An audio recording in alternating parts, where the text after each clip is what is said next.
Get ready to witness an unprecedented display of power strategy and unrelenting retaliation. Over 160 American and Ukrainian missiles tore through the skies, targeting 4 of Russia's most fortified military bases: Bryansk, Kursk, Belgorod, and Crimea.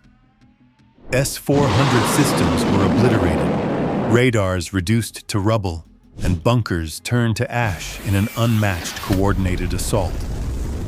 What pushed the Kremlin past the point of no return, provoking this devastating response from the US and Ukraine? Why was Russia caught off guard, unable to react in time? Drop a comment below to dive into Operation Iron Horizon, a bold statement of modern dominance where technology, speed, and supremacy collide. Don't miss this gripping story that will keep you glued to the screen.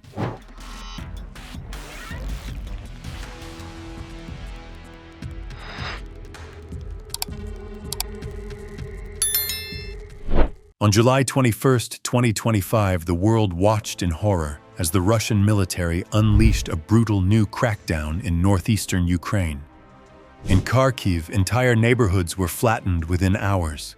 Russian armored convoys rolled through the streets, while airstrikes demolished schools, hospitals, and shelters. Civilians, women, children, the elderly, were deliberately targeted, not by accident. This wasn't war. It was punishment. And Moscow made no effort to hide it. Despite months of diplomatic talks, ceasefire proposals, and US-led humanitarian negotiations, the Kremlin didn't back down. It escalated.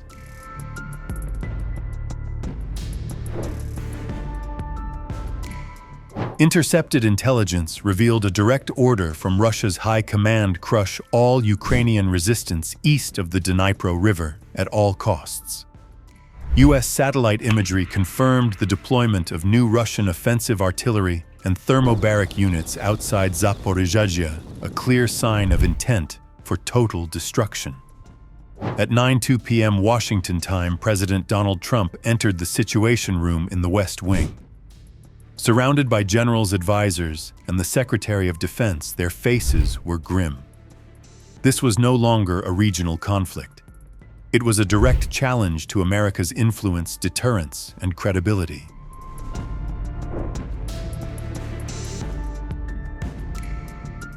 For weeks, the US had warned Moscow not to cross that line. But that line was now far behind them. The president stood up. He didn't shout. He didn't waver.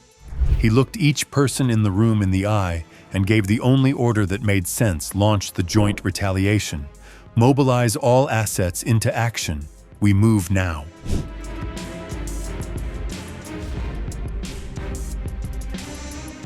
At NATO command centers, encrypted orders flashed across secure channels. US destroyers in the Mediterranean changed course. Carrier strike groups in the Black Sea were rearmed. In Kyiv, Ukraine's high command activated its attack network. Operation Iron Horizon was no longer a plan on paper. It was an unstoppable precision war machine, and it had just been unleashed.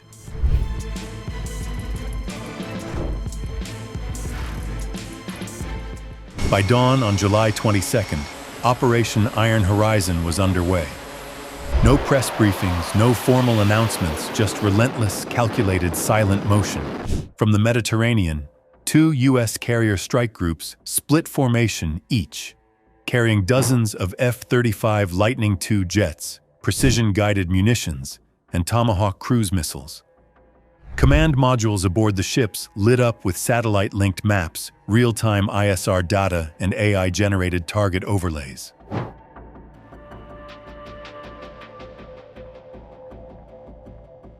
Every weapon had a purpose. Every second was part of the plan.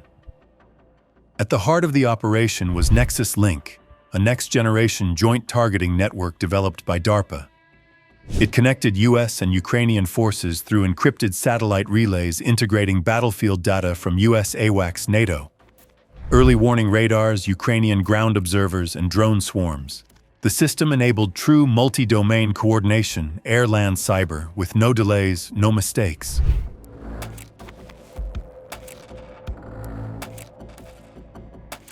Ukraine's role was not just symbolic. It was strategic. In underground bunkers beneath Kyiv, engineers activated hundreds of domestically built UAVs. Cheap, agile, lethal. Constructed from modular parts and repurposed civilian components, these drones carried shaped charge warheads, thermal seekers, and jammers. Their mission: saturate Russian airspace, exploit gaps in radar coverage, and distract the enemy.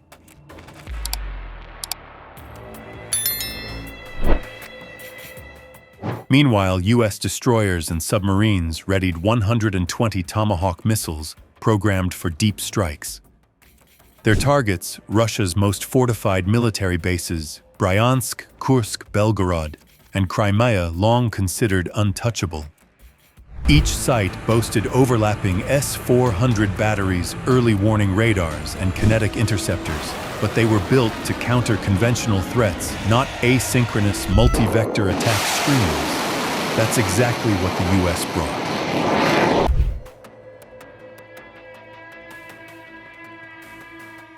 Dozens of E-2D Hawkeyes took position at high altitude, synchronizing the influx of assets. MQ-9 Reapers loitered above, observing mapping, feeding everything into Nexus Link. What was once a theoretical war doctrine, autonomous swarm saturation, AI battlefield fusion, and human-machine coordination, was now the backbone of a real-world mission. A mission designed to shatter the myth of Russia's invincibility.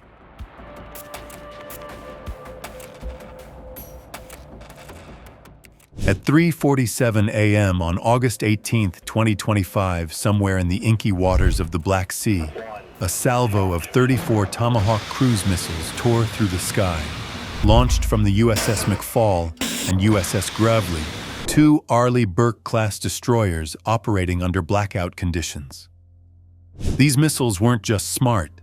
They were relentless, evasive, and accurate to within 20 centimeters.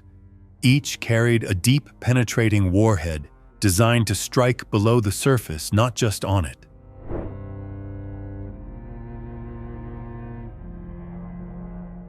Their destinations: Russia's four most fortified bases, Bryansk Air Base, Kursk Radar Complex, Belgorod Missile Depot, and Crimea Naval Command Center, long deemed untouchable by NATO planners. Within 9 minutes, these missiles pierced Russian airspace. Simultaneously, dozens of MQ-25 Stingray drones broke formation, flying just 20 feet above the treetops. Hugging radar shadows, they jammed Russian radars with micro-disruptors and deployed decoy flares to confuse heat-seeking interceptors.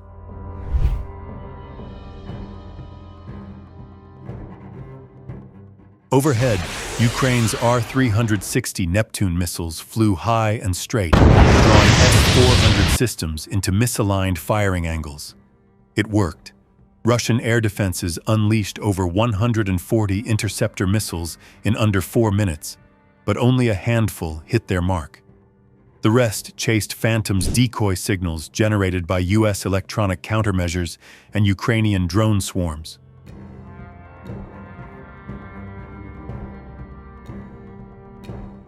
By 4:01 a.m., Bryansk Air Base ceased to exist.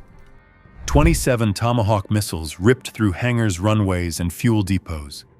Satellite imagery showed 7 Russian Su-35S vaporized on the tarmac and 2 Il-76S shredded mid-refueling. Flames soared over 300 feet. Ammunition bunkers buried under reinforced concrete erupted like volcanoes, shock waves leveling everything within 200 meters.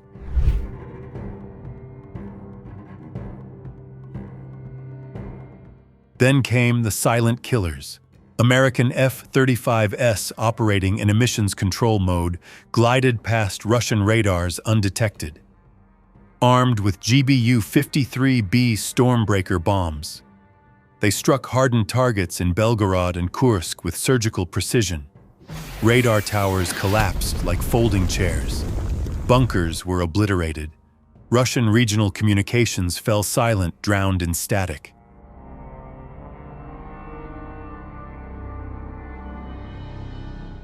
From orbit, a NORAD early warning satellite recorded heat signatures so intense they triggered alarms in Colorado Springs.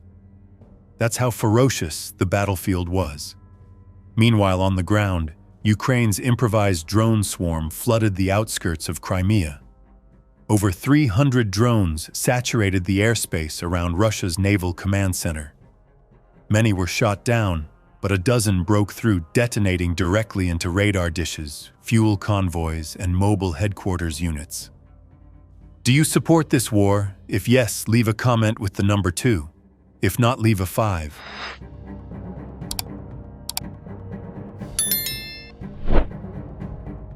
By 4:18 a.m., all 4 targets were ablaze, and Moscow was silent. No press releases, no speeches, just scrambling jets, panicked signals, and chaotic command channels. For the first time in a decade, Russia's homeland defense was breached. But this was just the beginning, because Iron Horizon wasn't designed merely to hit hard. It was engineered to create a domino effect, layer by layer, wave by wave, and the next wave was already airborne.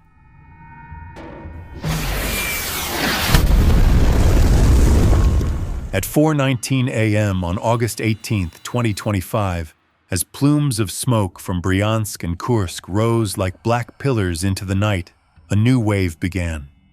This wasn't cleanup, this was erasure. From 42,000 feet 4. US B-2 Spirit bombers slipped into Russian airspace under full stealth protocol. No radio chatter, no transponders. Their payload, massive ordnance penetrators, 30,000-pound bunker busters, designed to burrow deep before detonating.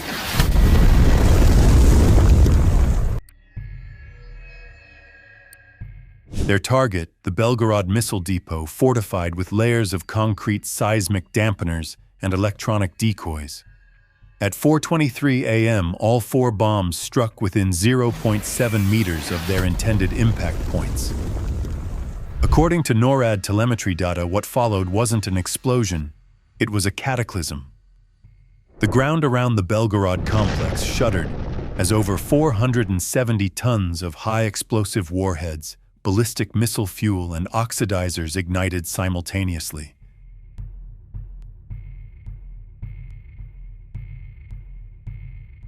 A fireball 600 feet wide engulfed the landscape with a shockwave registering 4.8 on the RTOR scale, felt as far south as Moscow. A brief Russian emergency broadcast flickered on local TV before cutting out. But the assault didn't stop there. At 4:27 a.m., over 300 Ukrainian kamikaze drones breached Crimean airspace coordinated via real-time U.S. satellite data. They slipped through radar gaps at low altitudes.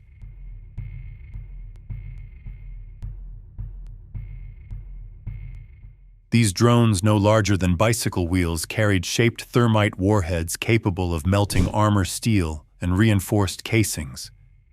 Within minutes, they dove onto the Crimea Naval Command Center, the nerve hub of Russia's Black Sea Fleet operations. 212 drones reached their targets. The command structure vanished in a cascade of precision explosions that leveled the terrain. Fire control systems, satellite uplinks, encrypted relay towers, all gone in under 6 minutes.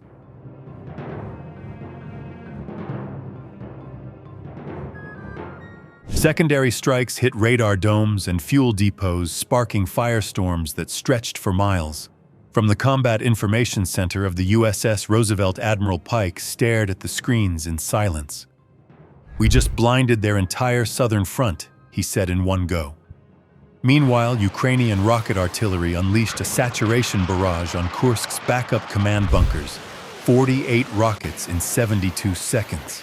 Thermal imaging showed munitions hitting targets with 3-meter accuracy, collapsing fortified structures and igniting ammo caches.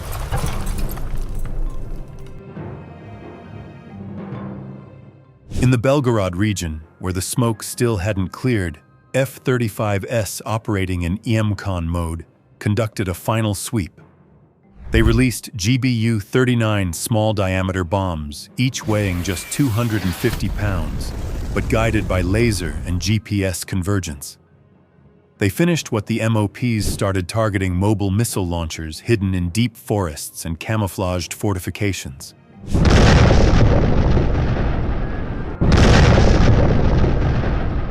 By 4:44 a.m., all 4 Russian strongholds were neutralized.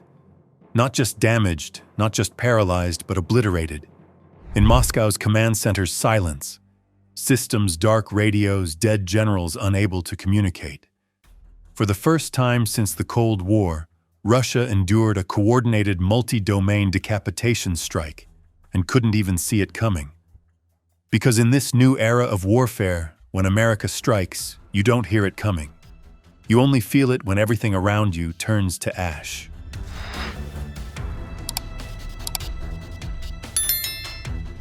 By 5:00 a.m., the smoke still hadn't cleared, but the message had been sent.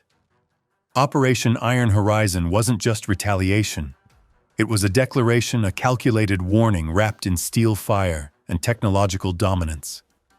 In a single night, 4 of Russia's most fortified military bases had been reduced to scorched earth. And they weren't just outposts. They were symbols of power, permanence, and confidence. Now they were craters.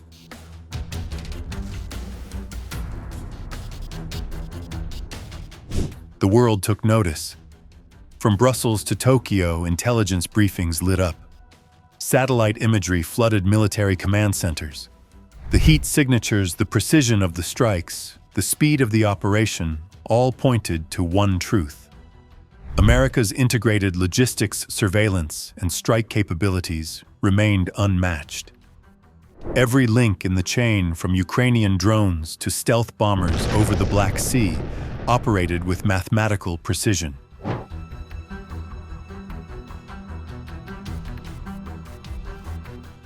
But the greater truth was even more profound. What Russia failed to grasp, and what the world now had to confront, was that logistics was no longer America's weakness. It was its weapon. And when that weapon was threatened, the response wasn't proportional. It was overwhelming. This wasn't just a battlefield victory. It was a public script.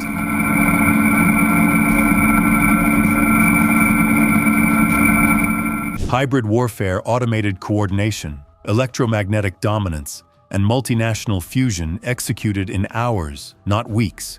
For every rogue actor watching from Iran's hills to North Korea's bunkers, the warning wasn't subtle. You don't strike America's allies and expect restraint. You don't threaten America's command and anticipate mercy. You don't challenge the integrity of the American machine, not unless you're ready to be crushed beneath it.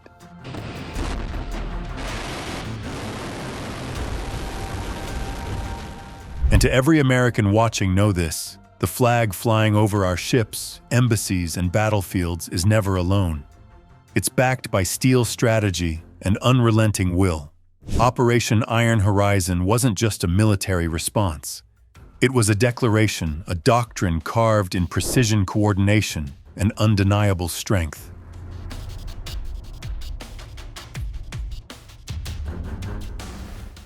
It sent a message echoing across continents. The United States doesn't hesitate. It doesn't warn. It responds decisively, globally, and without mercy.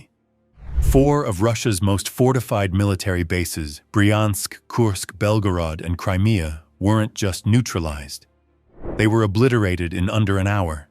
Entire command chains collapsed, supply lines severed, strategic centers reduced to smoldering craters.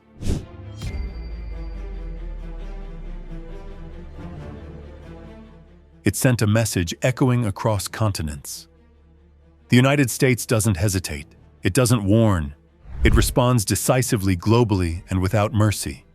4 of Russia's most fortified military bases, Bryansk, Kursk, Belgorod, and Crimea, weren't just neutralized. They were obliterated in under an hour. Entire command chains collapsed, supply lines severed, strategic centers reduced to smoldering craters.